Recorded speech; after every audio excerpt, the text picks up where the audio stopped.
वहाँ पे 26 तो खाली दुकान थी, तो 26 दुकानदार के जाने से वहाँ बाजार लग जाएगा। कम से कम 200-250 दुकानदार है, 25-26 दुकानदार का ही बंटवारा हुआ था, बाकी तो 100-150 जो दुकान है वो कहाँ लगेगा। दुकान चुपके चुपके सब बिक गया। गांजा पीने वाला, दारू पीने वाला सब उसमें अड्डाबाजी होता है, तो मार रखिएगा सब बंद हो जाए। नदी किनारे है, अड्डाबाजी तो होता ही रहता है, कब किसका कौन क्या छीन लेगा, क्या कर लेगा, नशा वाला दुनिया भर का रहता है। तो हम लोग भी चाह रहे हैं कि रोड में दुकान ना कर, कभी ब्रेक फेल हो जाए, क्या हो जाता है, कभी एक्सीडेंट हो जाएगा, लेकिन मजबूरी में था कि पेट के लिए बचना पड़ेगा। वहाँ दुकान चलने लगी जगह ही नहीं, आदमी इधर से जा सकता है सामान लाने, वहाँ पे उधर से रिटर्न होने की जगह नहीं है, कौन साइड हो जाता है, पार्किंग की भी जगह नहीं। वहाँ दुकान चलता ही नहीं है, बिक्री होता नहीं है, तो दुकानदार वहाँ नहीं जाता है। फ्लाईओवर के नीचे दे दे सबसे अच्छा रहेगा, पुराना बाजार वहीं पे रखता था, अभी भी वहीं लगेगा। मानगो के सब्जी वाले आखिर क्यों मजबूर है अपनी जान को जोखिम में डाल के मानगो फ्लाईओवर के नीचे सब्जी बेचने को? इन तमाम चीजों पर आज हम बात करेंगे और आपको स्पष्ट करेंगे। आपको बता दें कि अभी हम मौजूद है उसी जगह पर जहाँ पे जो सब्जी वाले हैं उनको जगह दी गई है कि वो यहाँ पर आकर सब्जी बेच सकते हैं और उन्हें किसी भी तरह की परेशानी नहीं।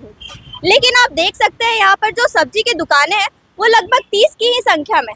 और सबसे बड़ा सवाल ये है कि जो मानगो ओवरब्रिज के नीचे सब्जी वाले हैं वो 100 की संख्या में है और यहाँ पर केवल 30 ही दुकानें क्यों दी गई है, ये सबसे बड़ा सवाल है। क्योंकि जहाँ 100 लोग सब्जी बेच रहे हैं, यहाँ 30 लोग अपना रोजगार कैसे चला पाएंगे? और यही सबसे बड़ी वजह है कि जो मानगो के सब्जी वाले हैं वो यहाँ पर आकर सब्जी नहीं बेच रहे हैं। उनका सीधे तौर पर कहना है कि यहाँ पर केवल 30 दुकानें हैं और कुछ लोग ही यहाँ पर सब्जी बेच पाएंगे और बाकी लोग वहाँ रहेंगे। इस वजह से उनका जो रोजगार है वो काफी ज्यादा प्रभावित होगा और इतनी दूर लोग आना भी पसंद नहीं करते हैं सब्जी खरीदने के लिए और ना ही यहाँ पे किसी भी तरह की सुविधाएं लोगों को दी गई। और फिलहाल आप यहाँ की मौजूदा स्थिति देख सकते हैं कि कई दुकान यहाँ पे ऐसे हैं जिनमें ताले लगे हुए हैं और कई दुकानें ऐसे हैं जिनमें नहीं लगे हैं। और वहीं पे सब्जी वालों का भी ये आरोप है कि किसी अवैध तरीके से यहाँ पर जो दुकानें हैं उसे अंदर ही अंदर बेच दिया गया है। साथ ही साथ आपको ये भी बता दें कि जो सब्जी वाले उनका ये भी आरोप है कि इस जगह पे जो नशाखोरी होती है और छिनतई भी होती है और यही वजह है कि जो सब्जी खरीदने आते हैं लोग वो यहाँ आने से डरेंगे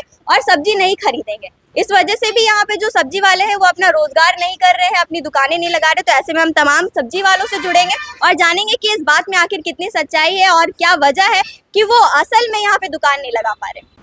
क्या वजह है? वहाँ पे 26 तो खाली दुकान थी, तो 26 दुकानदार के जाने से वहाँ बाजार लग जाएगा। वहाँ पे बोला जा रहा है कि रंगदारी वैसा कुछ नहीं है, 26 तो दुकान दिया है तो 26 आदमी से तो बाजार नहीं ना लगेगा।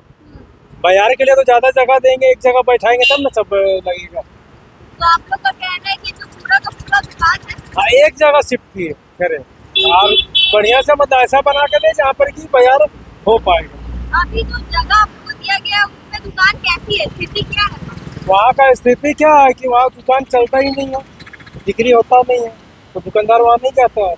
अब मात्र 22-25 को दुकान है, और दुकान कहीं भी देगा तो 150 दुकानदार एक जगह बैठेगा तो क्या है ना कि सभी दुकानदार में एक साथ नहीं ना, कोई मान चले 100 दुकानदार में 10 दुकानदार हर दिन छुट्टी में ही रहता है, तो वो हिसाब से बाजार लगा देना चाहिए।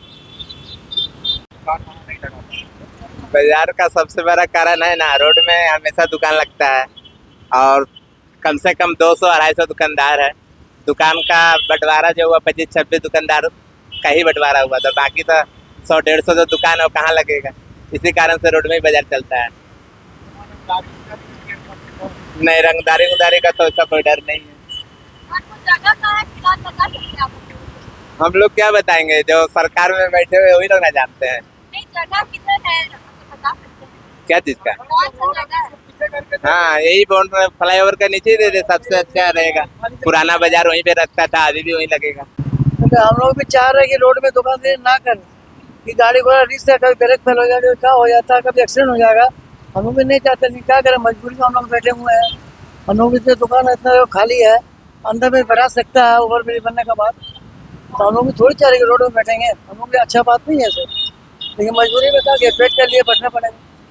क्या क्या चाहते, कहाँ पे आप लोग दुकान है? तो आप हम लोग भी जहाँ भी बैठा दे, एक साथ सबको बैठा दे, जहाँ भी इच्छा होगा। अभी नदी किनारे दिया हुआ है, जो 35-30 को दुकान है खाली, तो 30 दुकान में आधा दुकान बिक गया, 15 दुकान खाली बिका हुआ है। बिक गया है हाँ, बिका हुआ है, 15 दुकान बिक गया है। अब बेचने वाला क्या बोलेगा, उसको गुंडागिरी होगा, वह माल चिंता होगा, माल फेंका जाएगा, माल चोरी हो जाएगा। किसको बेचा गया है? अब किसको बेचा, सब दुकानदार में बताएगा, वो बताएगा, वही ना बताएगा किसको बेचा है। दुकान तो आधा आधा आदमी तो बाहर का आदमी बैठाया है उसमें, मैंने दुकानदार कुछ नहीं है, 15 दुकान तो है ही नहीं, वो तो बाहर का आदमी। मतलब गैर कानूनी तरीके से हाँ गैर कानून बैठा हुआ है उसको। और वहाँ पे मारपीट होती है, बोल रहे हैं लोग। उसमें खाली गुंडागर्दी होता है, खाली गांजा पीने वाला दारू पीने वाला सब उसमें अड्डाबाजी होता है। तो मार रखिएगा सब गौर हो जाए। क्या वजह है कि आप लोग को जो जगह दिया गया है सब्जी लगाने के लिए वहाँ पे मार्केट नहीं लग के यहीं पे आप लोग अपनी जान को जोखिम में डाल के ही मार्केट लगा रहे हैं? सब आदमी को तो जगह मिला नहीं है। 20-25 को जो आदमी को तो दुकान मिला है वहाँ पर 20-25 आदमी को, और वहाँ दुकान चलने लगी जगह ही नहीं। और उस जगह क्या कि जाने का आदमी इधर से जा सकता है सामान लाने, वहाँ फिर उधर से रिटर्न होने की जगह नहीं है, रॉन्ग साइड हो जाता है, इसलिए जगह नहीं। और बाकी दुकानदार बहुत ज़्यादा है। दुकानदार ज़्यादा होने के कारण आदमी नहीं जा पाता। मान लीजिए 25 दुकानदार वहाँ जाकर दुकान लगाता है और बाकी दुकानदार इधर लगाता है, तो कस्टमर वहाँ पहुँचते ही नहीं, पार्किंग की भी जगह नहीं। यही सब कारण है, इसलिए वहाँ जो कि बाजार में जाता है। कुछ लोगों का बोलना है कि अवैध तरीके से वहाँ छिनताई की जाती है लोगों से। चिंता है वो, अब वहाँ अड्डाबाजी होता है, नदी किनारे है, अड्डाबाजी तो होता ही रहता है। अब कौन जानता है कब किसका कौन क्या छीन लेगा, क्या कर लेगा। मान लिया कोई लेडीसे गई बाजार अकेली है, कोई ऐसा लड़का है, अभी तो नशा वाला दुनिया भर का रहता है, वो लोग छीन के लेके तो भाग भी जाता है, तो उसको क्या किया जाएगा। उसके चलते दुकानदार दुश्मनी में बोलना पड़ता है। तो दुकानदार नहीं चाहता है कि हम दुश्मनी करें वहाँ। मान लीजिए हम उस लड़का को पकड़ भी लेता है कोई दुकानदार या कोई पब्लिक पकड़ लेता है, तो फिर वो लोग लड़का ग्रुप बना के आके हमला कर देता है, इसलिए कोई वहाँ जाने नहीं चाहता। डर की वजह से कोई वहाँ जाने नहीं चाहता। दुकान हम लोगों को मिला नहीं, दुकान चुपके सब बिक गया। हाँ दुकान कहाँ मिला हम लोगों को। सब्जी वाला को बोल दे तो एको बजला बाजार का किसी को नहीं मिला दुकान। यहाँ से कोई भी दुकानदार से पूछ लीजिए, किसी को दुकान नहीं मिला। कुछ लोग तो बोल रहे हैं कि दुकान दिया गया है लेकिन उतना नहीं है, पर्याप्त दुकान नहीं है। 30 से 40 दुकान ये बाजार का किसी को भी नहीं मिला। आप किसी से भी पूछ सकते हैं, समझे ना।